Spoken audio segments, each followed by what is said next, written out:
لله رب العالمين اللهم صل على سيدنا محمد وعلى آل سيدنا محمد وبارك وسلم اللهم صل على سيدنا محمد وعلى آل سيدنا محمد وبارك وسلم اللهم صل على سيدنا محمد وعلى آل سيدنا محمد وبارك وسلم۔ محترم حاضرین کرام، بزرگان دین، نوجوانان ملت،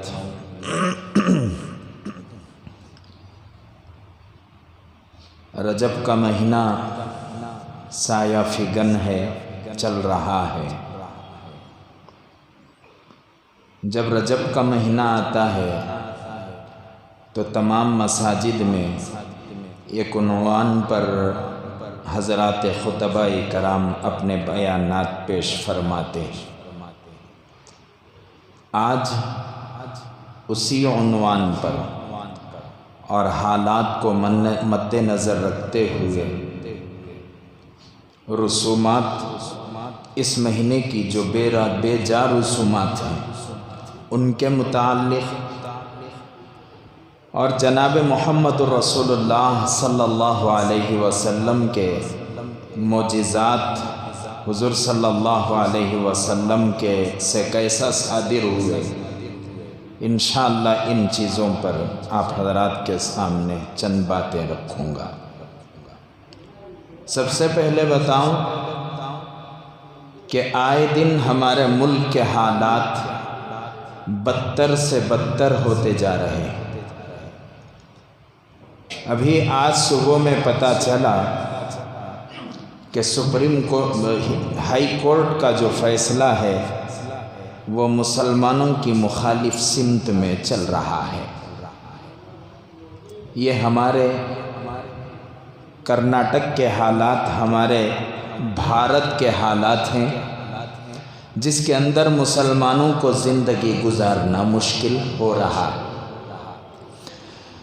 مسلمان ہر چیز کو برداشت کر سکتا ہے لیکن شریعت میں مداخلت مسلمان کو برداشت نہیں۔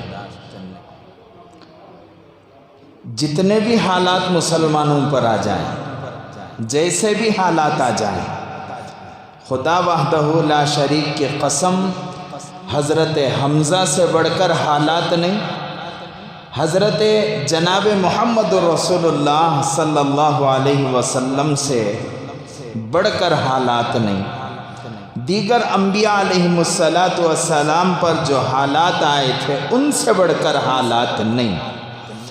حضرت عمار رضی اللہ عنہ کو شہید کیا گیا، ان سے بڑھ کر حالات نہیں۔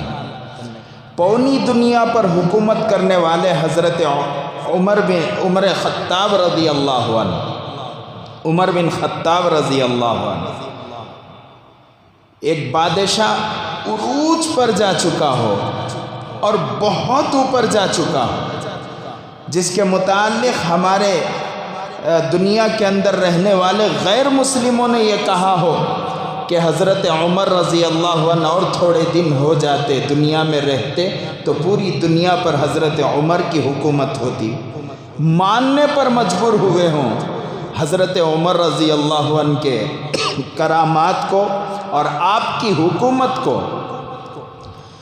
ایسا بادشاہ جس کا انتقال نیچرل نہیں ہوتا بلکہ مسلح پر آنے کے بعد پیچھے سے ایک یہودی نے حملہ کر دیا اور حضرت عمر رضی اللہ عنہ شہید ہو گئے، اس سے بڑھ کر حالات نہیں۔ میری اور آپ کی خصوصیت کے ساتھ میں آپ کے بارے میں نہیں کہوں، میری کیا حیثیت ہے، مجھے اگر کوئی مار دے اسلام کے نام سے تو میرے لیے سعادت ہے۔ حضرت عمر رضی اللہ عنہ ایک بڑا مقام اللہ تبارک و تعالیٰ نے عطا کیا، بڑا مقام، دنیا میں بھی بڑا، آخرت میں بھی بڑا۔ حضور صلی اللہ علیہ وسلم نے فرمایا لو کان بعدی نبی لکان عمر، میرے بعد کوئی نبی ہوتا تو وہ عمر ہوتا۔ اتنا بڑا مقام، حضرت عمر رضی اللہ عنہ سے ان کے ابا نے کہا، خطاب نے کہا کہ تم دنیا میں جی کر کیا کرو گے، اونٹ تک چرانا نہیں آتا۔ پھر حضرت عمر، ایک مرتبہ حضرت عمر سے صحابہ نے آنکھوں سے آنسو نکلتے ہوئے دیکھا تو پوچھا، حضرت عمر رضی اللہ عنہ کا فرمایا کہ میرے ابا نے ایسا کہا تھا، لیکن حضور صلی اللہ علیہ وسلم کے ہاتھ پر میں نے ایمان کو قبول کیا اور آپ کی غلامی کو اختیار کیا تو اللہ تبارک و تعالیٰ نے پوری دنیا کا بادشاہ مجھے بنا دیا۔ جس راستے سے حضرت عمر گزرتے تھے اس راستے سے شیطان نہیں گزرتا تھا۔ اس ترقی والے انسان کو، ایسی ترقی والے انسان کو، وہ دنیا میں بھی کامیاب، آخرت میں بھی کامیاب، جس کے ارادوں پر اللہ کا کلام اترا کرتا تھا۔ اگر پیچھے سے اس پر حملہ کر شہید کر دیا گیا، خدا وحدہ لا شریک کی قسم، اس پر جو حالات آئے تھے ہم پر وہ حالات نہیں ہیں۔ گھبرانے کی ضرورت نہیں۔ بہت جب چمٹی کو پرا آ جاتے تو کیا بولتے ہیں ہمارے بڑے، موت کی نشانی۔ وہ اب تک مثال منجے سمجھ میں نہیں آئی، کئی کو بولے بول کر۔ وہ چمٹی کو پرا آگے تو موت کی نشانی، پرا آگے تو انہیں اڑتی ہے، مرتی ہے کئی کو منجے اب تک سمجھ میں نہیں آیا۔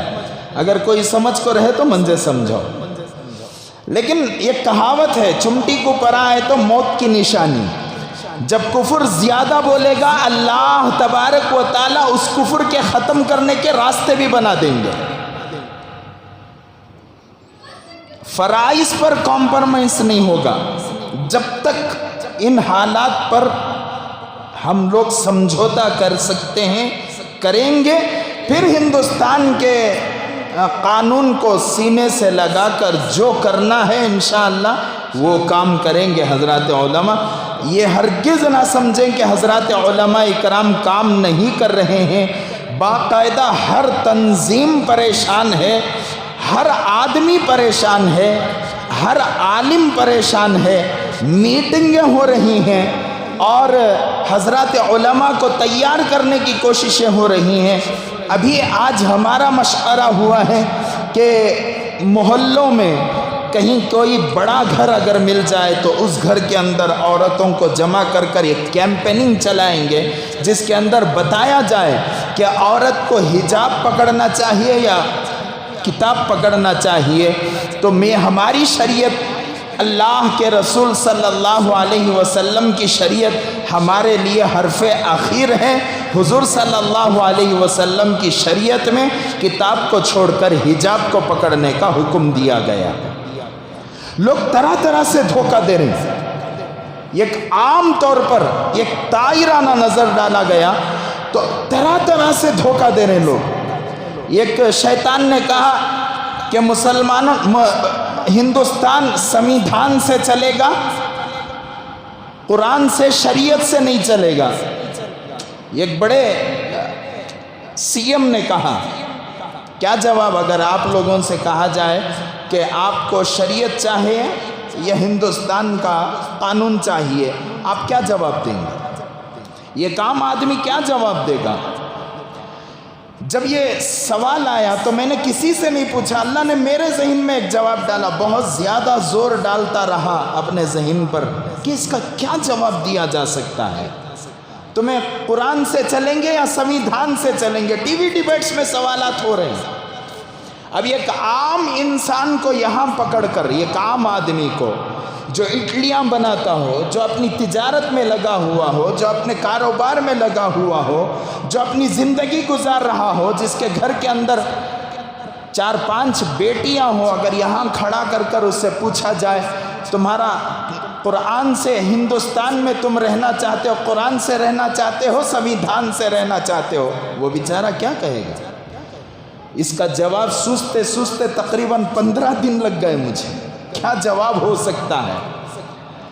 میں آج اس کا جواب دوں گا اور انشاءاللہ اس جواب کو ہو سکے تو دوسروں تک پہنچائیے۔ ہمارے ہندوستان کا جو قانون بنایا گیا، ایسا ڈیزائن اسے کیا گیا کہ